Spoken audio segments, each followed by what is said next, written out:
You're sitting in the classroom when you all of a sudden hear, "All right, class, let's split into groups of 3. You look at your best friend and give them a smirk when the teacher then hits you with, You've been assigned into groups."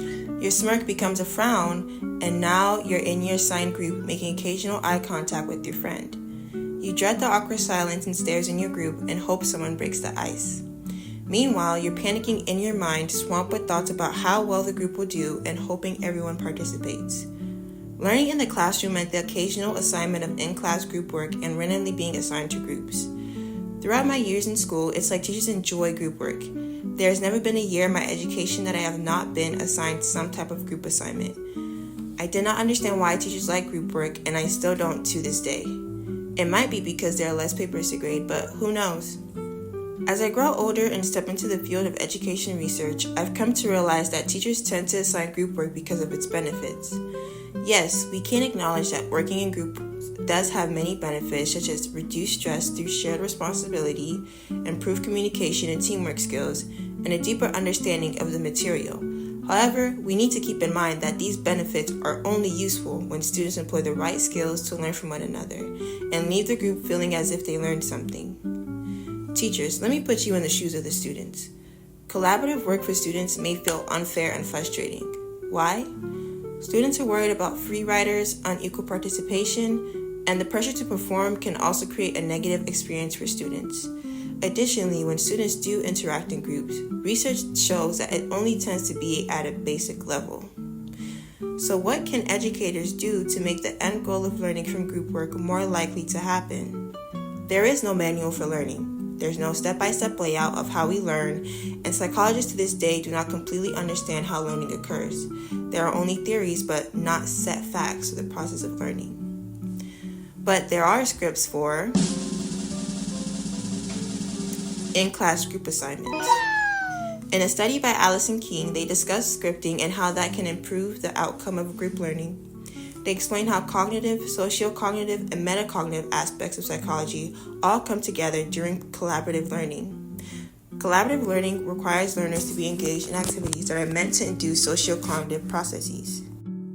A script is an internal memory of a sequence of actions that define a well-known situation where there is a socially shared understanding of the roles and procedures to be followed. An example of a script that King provides in his paper is going to a restaurant where you get seated, look at the menu, order food, eat, and then pay. These actions are implicit and each person acts according to their role. The cashier, the hostess, and the guest. Basically, a script is a guide to the steps people follow when in a certain role. It gives them an idea of what to do and how to do it in specific social situations. Now, scripting in the educational sense is used to describe how collaborative learning can be structured with the goal of group interaction that promotes learning. King shared in his paper that when complex learning occurs during interaction, the learning can be attributed to activities that go beyond the simple task of just memorization and comprehension. So, how does a script relate to possibly better group work? According to King, unfortunately, it is rare for collaborating learners to spontaneously use effective interaction procedures and match them to the task at hand without some form of explicit prompting or guidance.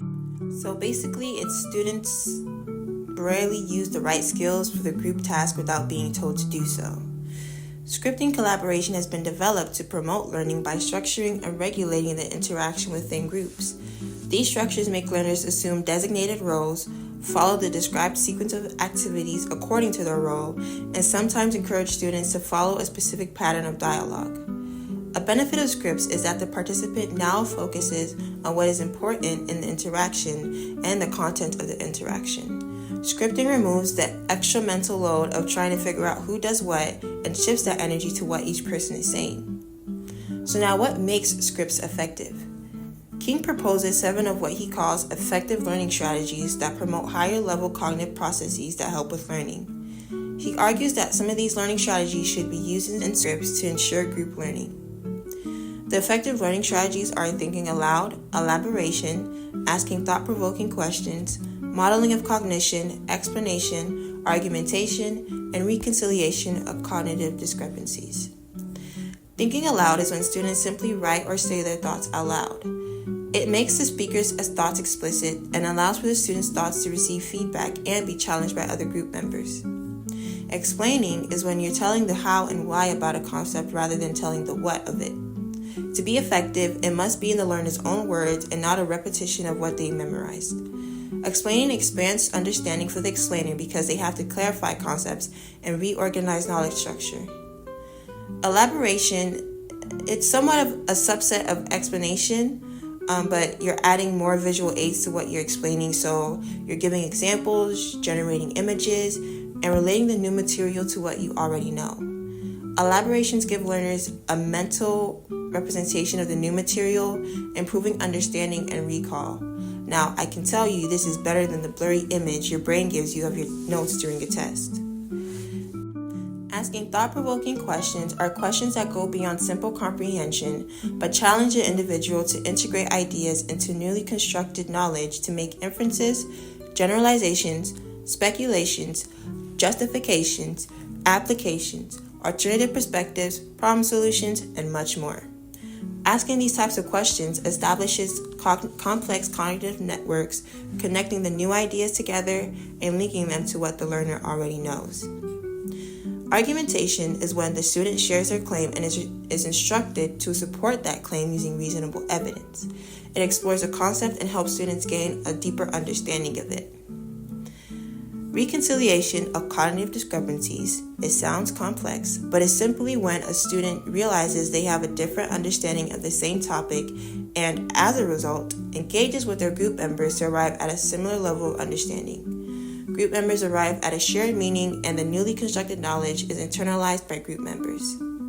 Modeling of cognition is when one student demonstrates accurate use of questioning, explaining, and elaborating, and becomes a model for their peers to watch and imitate.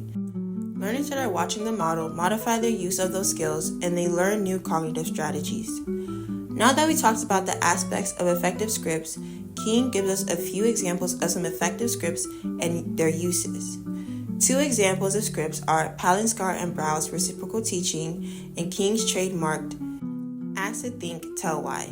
Palinskar and Brau's reciprocal teaching is a form of scripted collaboration. Its purpose is to enhance text comprehension. In this scripted collaboration, students in small groups take turns assuming 4 roles: the questioner, summarizer, clarifier, and predictor. The students also follow specific activities. First, they make predictions about the content and topic of that section of text that is going to be read. Then they read the text and ask questions about it. Next, they summarize and clarify the context of the text, and finally, they make predictions about the next segment of text. These steps will all be repeated until all of the passage is completed. Over time, the students get to play the different roles in reciprocal teaching and follow their specific activity. There has been a great deal of research done on reciprocal teaching, and pre-post achievement measures show learning gains in text comprehension. The script uses explanation, questioning, elaborating, arguing, and reconciliation of cognitive discrepancies. This is 5 of the 7 effective learning strategies listed by King. Up next is Ask to Think, Tell Why. This is a question-based collaborative learning script. It can be used for broadly scripting collaboration in several types of high-level learning. One partner takes on the role of the questioner, and the other partner is the explainer. The partners will switch roles throughout the activity. The questioner asks a series of questions that is carefully sequenced to scaffold their learning from basic comprehension to consolidation of prior knowledge, and then ending up with building new knowledge. The explainer explains and elaborates. They tell the how and the why and make connections. When asked questions by the questioner, an explainer is prompted to answer these questions. The questions posed by the questioners range from comprehension questions to sophisticated thought-provoking questions. The script uses explanation, asking thought-provoking questions, and elaboration, and prompts students to think about the material at a more sophisticated and advanced level. It encourages students to think outside the box and gain a deeper understanding of the content. Now, these are just 2 scripts that have specific goals to help with group learning. These 2 use some of the 7 effective learning strategies previously discussed to help structure the group interaction. When searching for a script, try to look for some of these effective learning strategies and see how that helps to reach your learning goal. Having scripts such as these for in-class group assignments can almost guarantee you that students will leave their groups learning more about the subject and reduce some of the social stressors and concerns that come with group work. As a student myself, I urge educators to use these to help ease their students into in-class group work. Not only do they make group work feel like less of a torture, but through repeated use, students build these skills and use them when doing independent work. Thanks for listening, and I hope you use this to make group work less miserable for already stressed students. Bye.